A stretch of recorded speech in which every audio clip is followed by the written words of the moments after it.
د 400 ام سی پور ولسوای چې د تیر یوې میاشتې راسي په لارو کوڅو کې ډیرانونه او ګندګي پرتی دي چې د خوریدونکو ناروغ اندېښنه ده. وای چې د ام سی پور په علاقه کې د ګندونو لري کول او هغه بیا دم کول د تحصیل میونسپل کمیټې چارواکو ذمہواری ده او دغه ذمہواری دوی سر ته نه رسوي. د ام سی پور 400 ولسوای چې اکثر په تیر وختونو کې د ګندګو ډیرانونو د موجودګۍ لوجې حشرات پیدا کیږي کم چې په سیمه کې د جراثیمو خورېدو یو اسانه لار جوړې دي شي او دغه جراثیم بیا د خلکو په خوراکونو، څښاکونو او نور د استوګنې په ځای کې داخليږي چې ماشومان، بوډاګان او نور تنان د دغه جراثیمو په اسانه هدف کېدي شي او بیا د ناروغو سره مخ شي. نو باید چې ډیپټي کمشنر د پدېړه د ټیمې نه پوښتنه وکړي او هغوی د لارو کوڅو صفایانو ته چمتو کړي.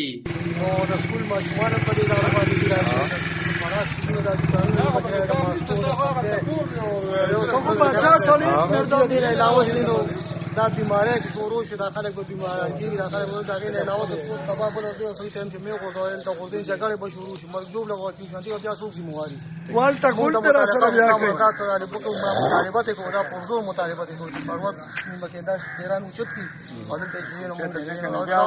نه علاوه دې چې شاته و چې نه غوي پټرول پیسې او ډیزل پیسې او دا د حکومت کې نه مخه حکومتونه ته پیږي یو ورځ بعد ورته پس براتلو ډیران دوی چې ته سم نو اوس دې دا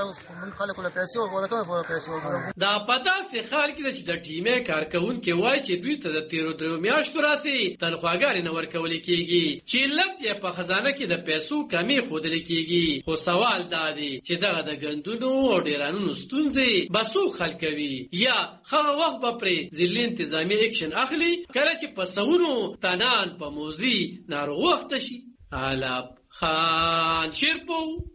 دلبر نیوز پړانګ 400